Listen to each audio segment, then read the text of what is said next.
Hello student, I hope everyone is very good and very happy and focusing your goal. আজকে আমরা sheep 2 2021 সালের ANM GNM এর যে সমস্ত ইংলিশের কোশ্চেন এসেছিল 10টা করে এসেছিল তার সেকেন্ড নাম্বার শিপটাকে আজকে আমরা কন্টিনিউ করব। Let's start in our first question. এখানে বলেছে যে choose the same meaning of obligatory. ফার্স্টে আমরা জেনে নিই অব্লিগেটরি। এই অব্লিগেটরি মানেটা কি? অব্লিগেটরি মানে বাধ্যতামূলক। অব্লিগেটরি মানে কি? অব্লিগেটরি মানে বাধ্যতামূলক। আর এই অব্লিগেটরি এটা কোন ফর্ম? এটা কিন্তু একটা অ্যাডজেক্টিভ। এটি একটি অ্যাডজেক্টিভ। আর আমরা জানি এবিএলই থাকলে পরে কিন্তু সেই ওয়ার্ডটা অ্যাডজেক্টিভ হয়। তাছাড়া এফইউএল থাকলে পরেও কখনো কখনো সেই ওয়ার্ডটা অ্যাডজেক্টিভ হয়। তার মানে আমরা বলতে পারি আপাত দৃষ্টিতে যে এখানে যেই চারটা অপশন আছে চারটেই কিন্তু একটা অ্যাডজেক্টিভ, এক একটা অ্যাডজেক্টিভ। তাহলে অব্লিগেটরি মানে কি বললাম?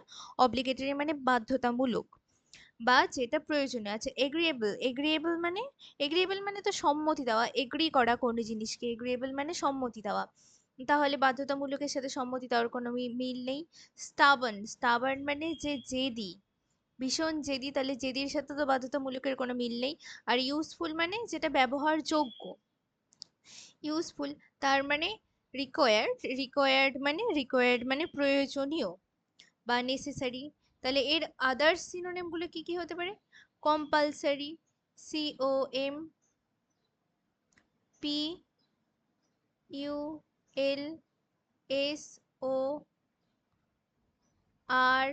COMPULSORY, compulsory. ইনভলিন্টারি,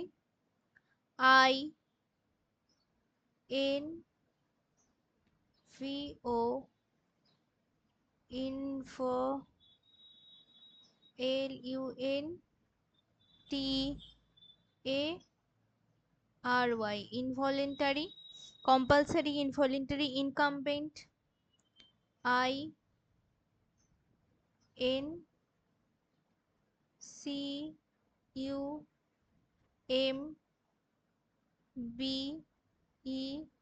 INCUMBENT, incumbent। imperative আরেকটা ভালো ওয়ার্ড, IMPERATIVE,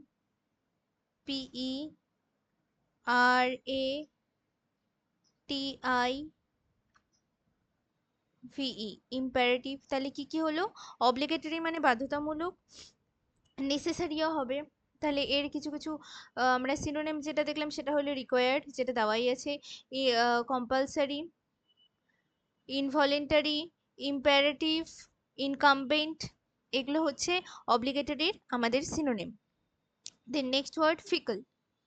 ফিকল মানে ফিকল মানে হঠাৎ করেই যেটা আসে, যেরকম ফিকল কার দেখতে পাওয়া যায়, যেমন স্টারের যে উজ্জ্বলতা সেটাকে কিন্তু আমরা ফিকল দিয়ে কিন্তু ডিনোট করি। টুইঙ্কেল, ফিকল, এগুলো হচ্ছে সব সিনোনিম ছিল, মনে পড়ে? স্টারের যেটা উজ্জ্বলতা সেটা টুইঙ্কেল, ফিকল মানে কি? যেটা স্থির নয়, যেটা অস্থির। টিম টিম করে যেটা চলে, আলোটা চলে আবার নিভে, চলে আবার নিভে, ওই জন্য একে বলা হয় ফিকল বা টুইঙ্কেল। তাহলে টেস্টি, টেস্টি মানে তো আমরা সবাই জানি। কুইক মানে তাড়াতাড়ি। কনস্ট্যান্ট। দেখো ফিকল মানে কি? ফিকল মানে যেটা নিভছে আবার বুঝছে, আবার জ্বলছে আবার নিভছে, মানে ফিকল, ওর কোনো স্টেবিলিটি নেই, ফিকল। আর কনস্ট্যান্ট মানে যেটা স্থির, তাহলে এর অপোজিট বলেছে, তাহলে এর অপোজিট মিনিং হয়ে যাবে কনস্ট্যান্ট। হেলথি মানে তো আমরা জানি। দেন বলেছে যে মোস্ট অ্যাপ্রোপ্রিয়েট, আচ্ছা রিপ্লেস করতে বলেছে বোল্ড আর ইটালিক ওয়ার্ডটাকে। The document was declared void. Void মানে বাতিল করা, VOID, ভয়েড মানে বাতিল করা। আর I fell pity of the sickly person. Sickly মানে তো অসুস্থ বলা যায় বা দুর্বল বলা যায়, সিকলি পার্সন। তাহলে এর সাথে ইউজলেস। ইউজলেস পার্সন হয় না, ইউজলেস পার্সন হয় না। ইউজলেস সবসময় কোনো একটা অবজেক্টের জন্য ইউজ হয়, ইউজলেস সেটা। ডিফেক্টেড, ডিফেক্টেড পার্সন কথাটাও ঠিক না, ডিফেক্টেড কোনো মেশিনের জন্য ইউজ হয়। ইনভ্যালিড, ইনভ্যালিড মানে, ইনভ্যালিড মানে কিন্তু পঙ্গু, ইনভ্যালিড মানে যেটা যেটা কোনো ভ্যালিড নেই, মানে যেটা ভ্যালিড নয় সেটাও হয়। আবার এর বাংলা অর্থ কিন্তু আর একটা হয়, সেটা হচ্ছে মানে যদি হিউম্যানের ক্ষেত্রে ইউজ হয় তাহলে সেটা কিন্তু পঙ্গু। পঙ্গু, এটাও হ্যাঁ পঙ্গু। তাহলে ইনভ্যালিড হয়ে যাবে এর সঠিক অ্যান্সার। সিকলি যেটা বলেছে, সিকলি যেটা বলেছে সেটার জন্য আমরা এখানে ইনভ্যালিড কথাটাকে ইউজ করতে পারবো। ভয়েড তো অবভিয়াসলি হবে। ইনভ্যালিড যেটা হলো আমরা বাতিল করে দিতে পারি, সেটা অবভিয়াসলি ইনভ্যালিডই হবে। আর উইক হবে না, তার কারণ উইক কখনো ডকুমেন্ট হয় না। পার্সন হতে পারে কিন্তু ডকুমেন্ট হয় না। তার মানে ইনভ্যালিডটাই কেবলমাত্র পার্সনের জন্য ইউজ হতে পারে এবং ডকুমেন্টের জন্য ইউজ হতে পারে। তাহলে আমাদের সঠিক অ্যান্সার হয়ে যাচ্ছে সি নাম্বার। দেন বলেছে ওয়ান ওয়ার্ড, এটা বোল্ড আর ইটালিকে যেটা আছে সেটার one word. Primitive tales mainly comprised story of old times god and heroic, মানে পুরোনো দিনের গড, ভগবান বা কোনো মহান ব্যক্তিদের, হিরো, হিরোইক বলতে হিরো আমরা যেটা বলি না হিরো, মানে মহান ব্যক্তি, উম, তাদের স্টোরিকে কি বলা হয় সেটা এখানে বলতে বলেছে। ওড, ওডিই, এই ওড মানে কিন্তু পোয়েম বা কবিতা, পিও ইএম, পোয়েম বা কবিতা। ওড মানে পোয়েম। দোহা যেটাকে বলে না, দোহা, এটাই সেই ওড। লেজেন্ড, আমাদের সঠিক অ্যান্সার হয়ে যাবে লেজেন্ড। সেই হিরোদের লেজেন্ড স্টোরি বলা হয় না, লেজেন্ড। ক্লাস 11-এ যত সম্ভব ছিল যে কি একটা লেজেন্ড ছিল, একটা স্টোরি ছিল, আমি ভুলে গেছি। যাই হোক, লেজেন্ড মানে হচ্ছে সেই সমস্ত গল্প যেটা কোনো ভগবান, মানে পুরোনো দিনের কোনো ভগবান বা কোনো হিরোদেরকে নিয়ে গল্পটা করা আছে। আর এপিক মানে, এপিক মানে তো মহাকাব্য, যেটা আমাদের রামায়ণ মহাভারত হয় সেটা এপিক। আর অ্যালিগরি বলতে রূপকথা। এক সময় এক রাজার দেশে দুটো পরী ছিল, সেটাই হয়ে যায় হচ্ছে রূপকথা। অ্যালিগরি, অ্যালিগরি মানে রূপকথা। তাহলে আমাদের সঠিক অ্যান্সার হয়ে যাচ্ছে B, legend.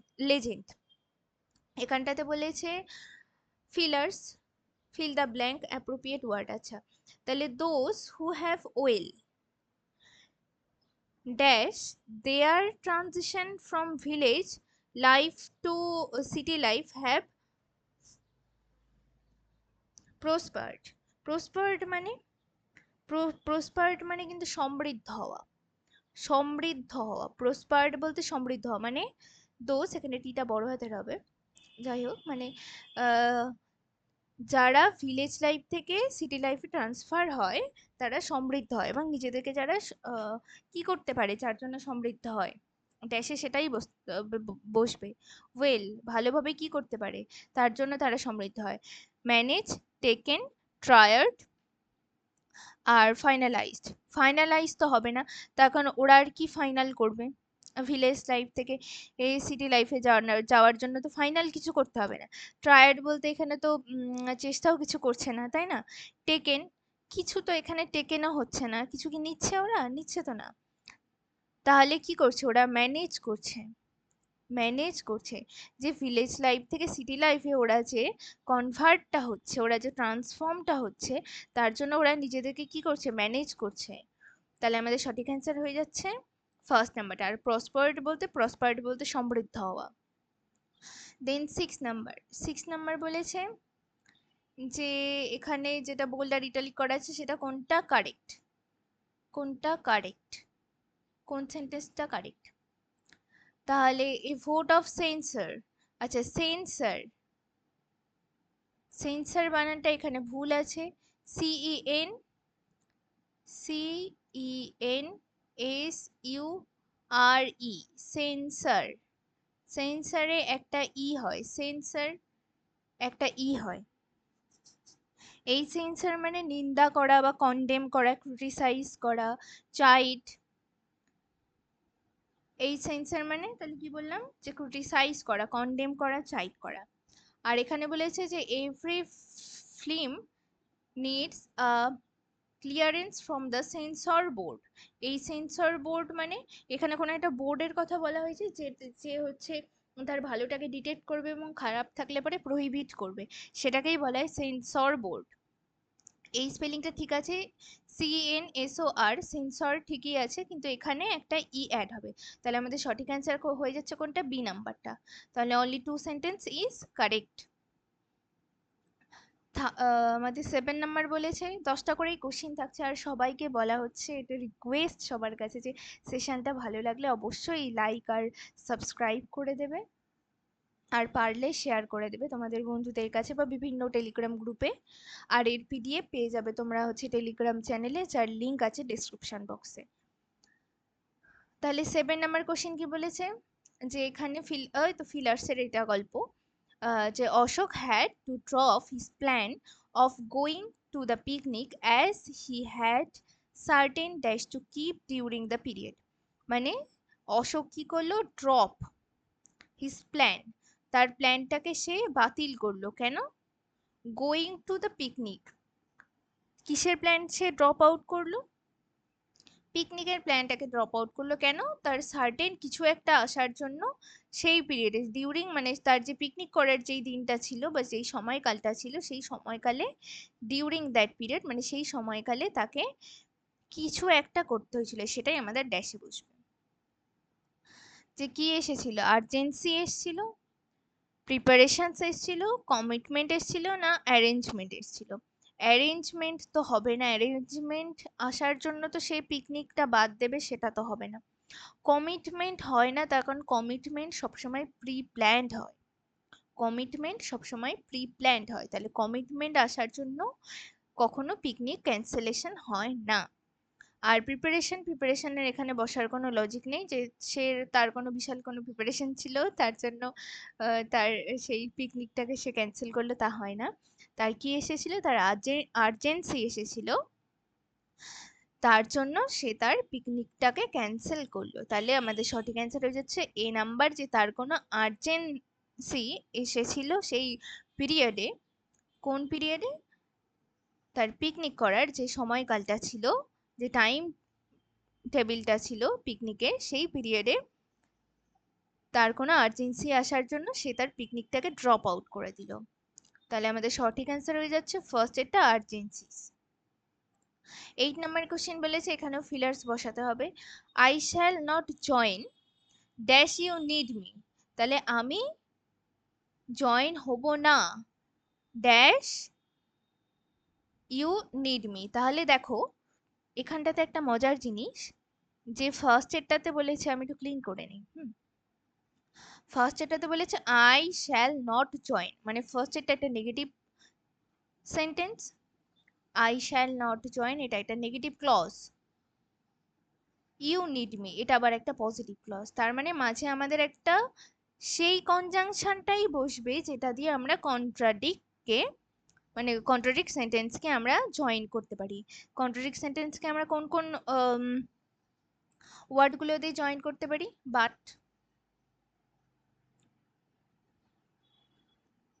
however,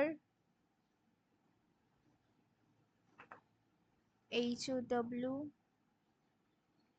E, V, ER, but, however, although,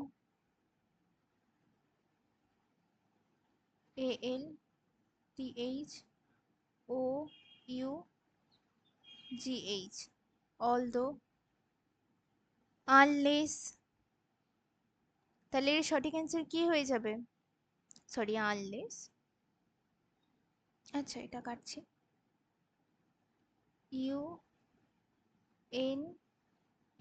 UNLESS, unless. তাহলে এর সঠিক অ্যান্সার কি হয়ে যাবে, বাট আমাদের অপশন নেই, হাউএভারও অপশন নেই, অলদো নেই, দো নেই, আনলেস আছে।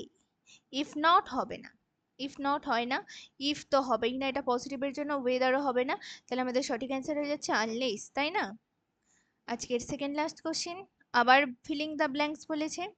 His statement is replete dash contradiction. আচ্ছা রিপ্লেট, রিপ্লেটের সাথে আমরা ফিক্সড প্রিপোজিশন ইউজ করি, সেটা হচ্ছে replete with, replete with, replete with মানে, রিপ্লেট উইথ মানে পূর্ণ বা ফুল, ফুল, পূর্ণ বা ফুল হওয়া। হ্যাঁ, তাহলে রিপ্লেটের সাথে যারা খাতা কলম নিয়ে বসো ওরা প্লিজ লিখে নেবে যে রিপ্লেটের সাথে আমরা সবসময় উইথ, এটা ফিক্সড প্রিপোজিশন, রিপ্লেটের সাথে আমরা উইথ এই প্রিপোজিশনটাকে বসাই, আর এটা রিপ্লেট উইথ মানে ফুল, পূর্ণ হওয়া। আমাদের লাস্ট কোশ্চেন আজকে, find out which part of sentence, আচ্ছা error, the blinds deserve our sympathy and cooperation. তাহলে দেখো দ্য ব্লাইন্ডস, ব্লাইন্ডস এই কথাটা যেটা আছে, এই যে ওয়ার্ডটা যেটা আছে এর সামনে দা বসবে। প্রথম কথা এর সামনে দা বসবে, তার কারণ এখানে পুরো অন্ধ জাতিটাকে বোঝানো হয়েছে, তার জন্য এখানে দা বসবে। আর এটা কোন নাউন হচ্ছে, ব্লাইন্ডসটা কমন নাউন হয়ে যাচ্ছে তাই না, কিন্তু ব্লাইন্ডস হয় না, ব্লাইন্ড হবে। আমরা ইউজ করি না পোর, রিচ, যখন সেটা কোনো একটা গরিব বা ধনী, কোনো একটা পার্টিকুলার ব্যক্তিকে গরিব বা ধনী যখন বলা হয় তখন সেখানে পোর কথাটাকে আমরা কিন্তু সিম্পল ভাবে ইউজ করি। কিন্তু যখন সেটাকে কোনো একটা পুরো জাতিকে বোঝানো হয়, মানে আমি যদি বলি যে হি হেল্পস